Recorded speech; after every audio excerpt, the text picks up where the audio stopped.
안녕하세요. 30대 초반의 여자입니다. 어디서부터 시작해야 될지 몰라서 간략하게 제 소개를 먼저 드릴게요. 저는 현재 대학병원에서 간호사로 근무하고 있는 여자입니다.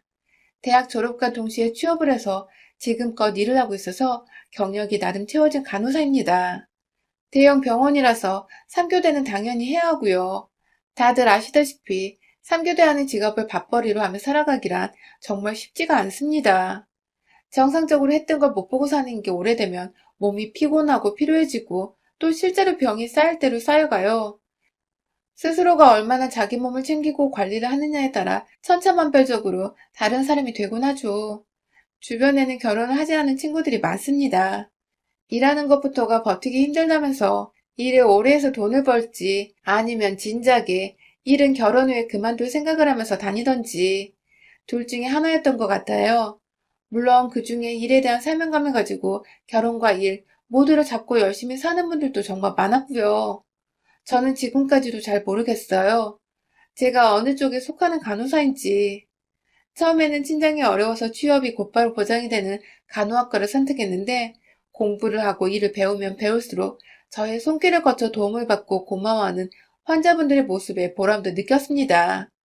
진짜로 나이팅게일이 된 것만 같아 이 일에 사명감을 느꼈죠. 비록 상대하기 너무 지치고 힘든 환자분들도 많이 봐왔고 그로 인해 병실 밖에서 눈물 훔칠 때도 정말 많았지만 결국 내가 선택한 길이었고 간호사로서 감내해야 할 몫이라고 생각했어요. 그렇게 스스로 마인드 컨트롤하고 나면 막 죽을 만큼 힘들지도 않았고 그래서 또래 동기들보다는 비교적 대형 병원에서 오래 살아남아 일하고 있는 것 같습니다. 늘 웃지 않은 날이 없도록 노력했어요. 저도 사람인지라 남들 앞에서 저 힘든 거 표현하고 싶고 다 포기하고 싶을 만큼 괴로운 적도 많았지만 아파서 병원에 누워있는 사람들 앞에서 제가 할 짓이 못 되기도 했고 불안한 환자들 옆에서 어떻게든 그 긴장을 풀어드릴 수만 있다면 전 나름 제 일을 최선을 다하며 사는 사람이지 않을까 싶었거든요. 근무하며 늘 이런 점이 보람을 느끼면서도 동시에 힘든 점이었는데 어느 순간 저의 하나뿐이 커다란 장점이 되어 있더군요. 동료들 사이에서는 제가 나름 무슨 바이러스라며 참 평판이 좋았어요. 전 별로 한 게 없는데 그저 웃는 제 모습에 다들 힘을 얻고 일하는데 즐겁다고 하니 그게 또 그렇게 듣기 좋더라고요. 좋은 동료를 만나서 사회생활만큼은 참 어렵지 않았는데 저한테 칭찬까지 해주니 어찌나 기분이 째지던지. 그중에는 저 같은 간호사분들도 계셨지만 물리치료사도 있었고 의사도 있었어요. 그리고 저희 남편은 바로 저와 함께 자주 부딪히며 일을 했던 동료 중 한 명. 그 병원의 의사였습니다. 남편은 동료들 따라 옆에서 제가 그냥 다 좋았대요. 다들 힘들다고 죽는 소리 해댈 때 전 늘 그래도 힘내요 하면서 응원의 말을 던지고 자기 일하러 요유히 사라지곤 했었대요. 저도 몰랐던 일하는 저의 모습들을 남편은 하나하나 다 기억을 해주고 있었어요. 기억을 하고는 혼자서 되새겨보기도 하고 좋은 사람 같다며 제가 더 알고 싶어지기도 했대요. 그러다 결국 나이트 근무를 하고 퇴근하는 길에 절 붙잡고 고백을 했어요. 쉽게 생각하고 고백하는 거 아니라며 오랫동안 생각하다 어렵게 꺼내보는 고백이라면서 그렇게 수줍게 자기 사랑을 고백하는 남편의 모습에 저도 순수한 마음을 느꼈고 둘은 한동안 같은 병원에서 비밀 연애를 하다가 2년 정도 후 결혼을 하게 되었어요. 비밀 연애를 한 이유는 아주 단순했어요. 저는 오랫동안 병원에서 일을 하고 싶었고 또 돈도 벌어야 했고 또 사내에서 의사를 만나는 간호사라는 소리를 듣고 싶지 않았거든요. 일례로 저희 선배 간호사 중 한 분이 병원에서 의사분과 교제를 하시던 중 여자 혼자서 욕이란 욕은 다 들어먹고 결국 그 의사분과도 헤어지고 사표까지 내서 떠나셨어요. 그때 건너서 들어보니 돈 많은 의사를 꼬시려고 일부러 대학병원에 들어왔던 거라고. 일은 안 하고 맨날 남자 의사만 물색하고 다녔다는 소문이 돌았었죠.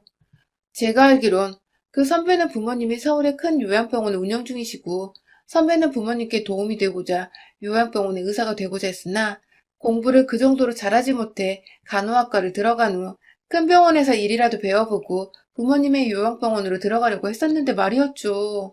그만둔 선배와 지금은 연락이 완전히 끊겼지만 당시 선배는 퇴사 후에도 저와 몇 번 통화를 하면서 자주 말했어요. 남자 의사가 껄떡대도 절대로 받아주지도 연애를 하지도 말라고.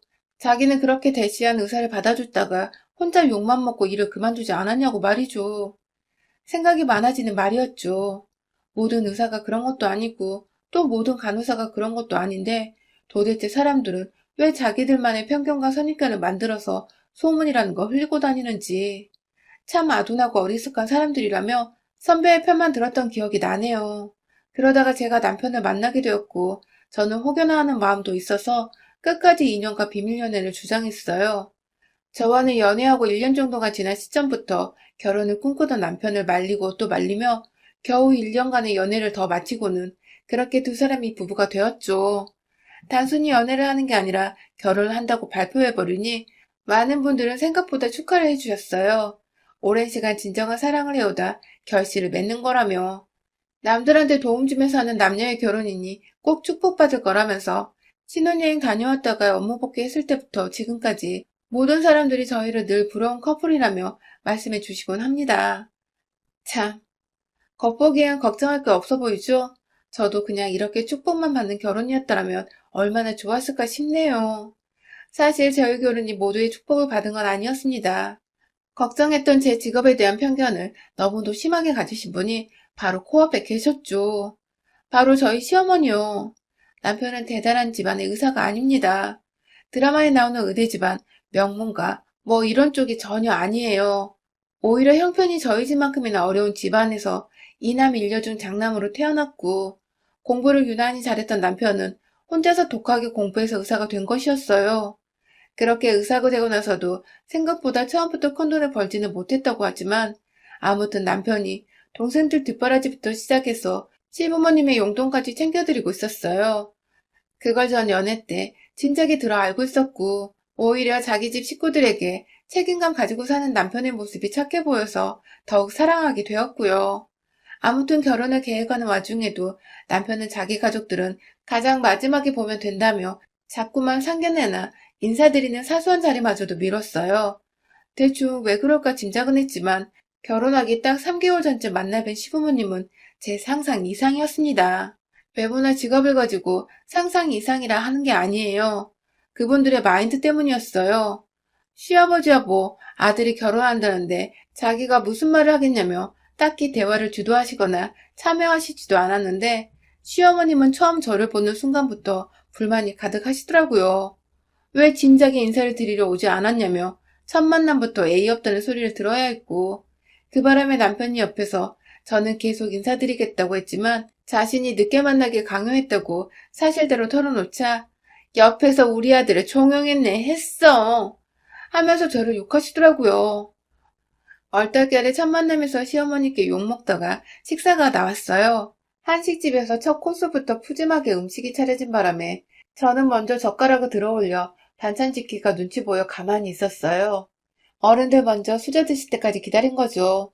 그러자 시어머니는 삐져서 밥도 안 먹겠다는 거야?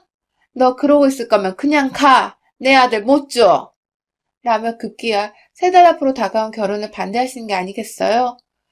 전 그냥 밥을 못 집어먹고 기다렸을 뿐인데 인사드리고 제대로 한마디도 못하고 욕만 먹고 있었는데 이제 보니 시어머니는 애초에 절 반대하겠다는 혹은 길을 죽이겠다는 마음으로 이 자리에 나오신 거더라고요.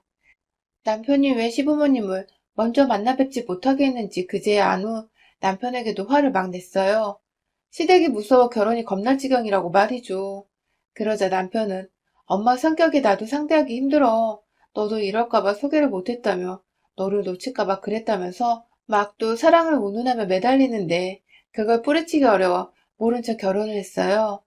제가 남편과 지난 2년간 많이 사랑하기도 했고 또 그간 서로가 서로에게 쌓인 믿음도 있었기에 시어머니 정도는 가볍게 무시하면 될 일이라 생각했어요. 하지만 결혼은 그렇게 시댁과 분리되기가 쉽지 않잖아요. 올해로 결혼한 지 1년이 넘었는데 결혼을 하게 되면서 얼마 안 있어 코로나가 터지는 바람에 저나 남편이나 정말 직장에서 완전히 비상이었습니다.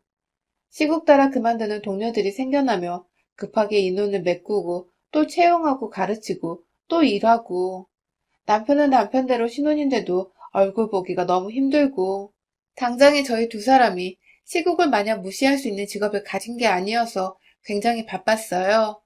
주변 사람들을 챙기고 말고 할 여유가 솔직히 없었습니다. 그러는 와중에도 이미 시어머니 성격을 천만함에 알아버린 탓에 전 웬만하면 시어머니와 트러블을 만들지 말아야겠다는 생각으로 쿠팡이나 네이버 쇼핑에서 고기며 제철 음식이며 여러 선물들을 보내고 안부 인사를 드리면서 제 딴에는 정성을 쏟고 감정을 표현했어요.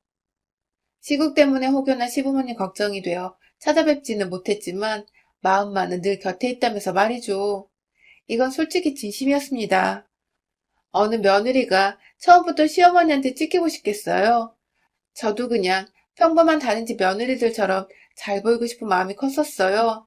그걸 두고두고 남편도 고마워했고요. 그런데 늘 받기만 하시고 잘 받았다는 혹은 고맙다는 표현조차 하질 않으시던 시어머니. 그러다가 올 중순에 저희 친정엄마 연락을 받았습니다. 아니 글쎄 시어머니가 저한테나 남편한테 말도 없이 저희 친정에 찾아가셨더라고요. 처음 인사드리고 나서 양가 부모님 모시고 상견례 자리도 한번 가졌었는데 그때도 별 친한 척을 안 하시더니 결혼식 날 제가 정신없는 사이에 저희 엄마한테서 번호를 따가셨다고 하더군요. 그렇게 다짜고짜 주소를 묻고는 친정으로 가신 시어머니는 들어가자마자 아주 깽판을 치셨다고 하네요. 며느리를 잘못 들여서 아들이 집을 안 온다며 인사도 안 하고 뭣도 안 하고 자꾸 코로나 때문이라고 변명만 하는데 이 꼴을 두고 볼 수가 없다면서 급기야 친정집에서 아빠가 작은 취미삼아 작게 키우고 있던 식물화분 몇 개를 홧김에 발로 차 깨뜨렸다는 겁니다. 그 소리를 병원에서 일하다 듣고 정말 기가 막혀 어찌해야 할지 모르겠었어요. 누가 자기 부모님 집에서 깽판을 부렸다는데 일이 손에 잡히겠냐고요. 당장에 같은 병원에 어디서 일하고 있는지 모르겠는 남편을 물어물어 찾아갔어요. 거의 올기 직전인 상태로 다가가 친정엄마께 전해들은 소리를 말하니 남편도 미안해 어쩔 줄을 몰라 하며 자기 머리를 막 쥐어뜯더라고요.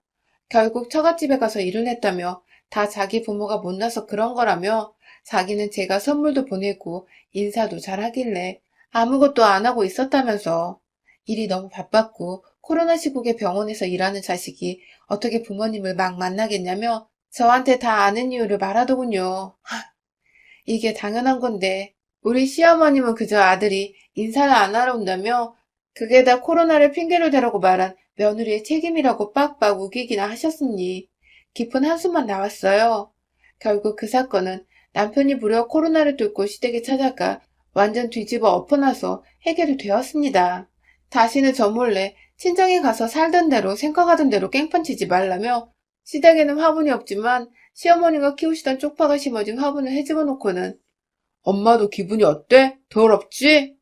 하면서 역지사지를 몸소 보여줬죠. 남편의 사이다 같은 행동에 따라가서 한마디 더 거들어볼까 싶었던 저는 오히려 남편을 말리다가 한마디도 못하고 시댁에서 나왔고요. 뭐 중간에서 중재 아닌 중재를 해준 남편이 고마웠고 시어머니도 이제 다시는 사돈댁을 우습게 보고 행동하는 일이 없으시겠다 싶어서 마음 한편으로도 든든했습니다. 그렇게 또 한동안은 시부모님과 막내가 없었어요. 어린 아가씨와 도련님께는 너무 미안해서 제가 몰래 몇 번 용돈도 보내고 문자도 자주 했지만 시부모님께는 제가 뭐라 먼저 연락을 해야 할지도 모르겠고 아직 친정집에서 깽판 부리신 것에 앙금이 완전히 풀린 것도 아니었던지라 그냥 모른 척 바빠 죽겠는 일이나 열심히 하면서 살고 있었죠. 그러다가 이번 달, 그러니까 12월이 되면서 뜬금없이 어머님께서 먼저 연락이 오셨어요. 본인이 약간 열도 나고 몸도 피곤한데 병원을 못 가겠다며 요청하시는 연락이었어요. 저도 간호사인지라 아프다고 하는 어르신 말씀에 무시도 못하겠고 아플 때 찾는 사람이 저라는 건 그래도 주변에 의지할 사람이 저밖에 없으시다는 뜻인 것 같아 걱정되고 안쓰러운 마음에 불이 나게 시댁에 달려갔죠. 솔직히 코로나면 어쩌나 싶어서 먼저 전화로 근처 보건소부터 찾아가라고 가는 게 어려우시면 방역 콜변이나 뭐든 보내드리겠다며 말씀을 드렸지만 시어머니는 전혀 말을 듣지 않고 자신은 집에만 있을 거라 웃기셨어요. 나머지 식구들은 걱정이 돼서 저도 남편한테 일단 시댁에 간다는 말을 하고서 퇴근하자마자 간 거였죠. 혹시 몰라 병원에서 하던 대로 마스크 쓰고 장갑까지 꼈어요. 원래대로라면 앞문을 가리는 플라스틱 마스크도 착용을 하는데 시부모님은 오랜만에 뵙는데 그렇게까지 하기가 그래서 끼지는 않았죠. 그렇게 시댁에 들어가니 제 모습을 본 시어머니는 너 죽는다 진짜. 내가 전염병자야? 마스크랑 장갑은 왜 끼고 와? 하면서 소리를 지르셨어요.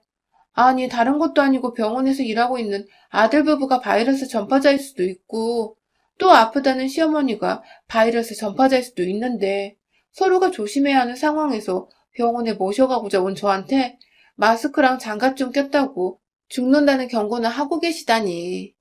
문제는 시어머니가 여기서 그치지 않고 헐레벌떡 다가와 저의 마스크를 벗겨 던지신 겁니다.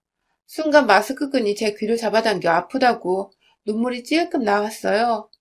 장갑 빼시던 어머님의 손톱 때문에 제 손이 시뻘겋게 올라왔어요.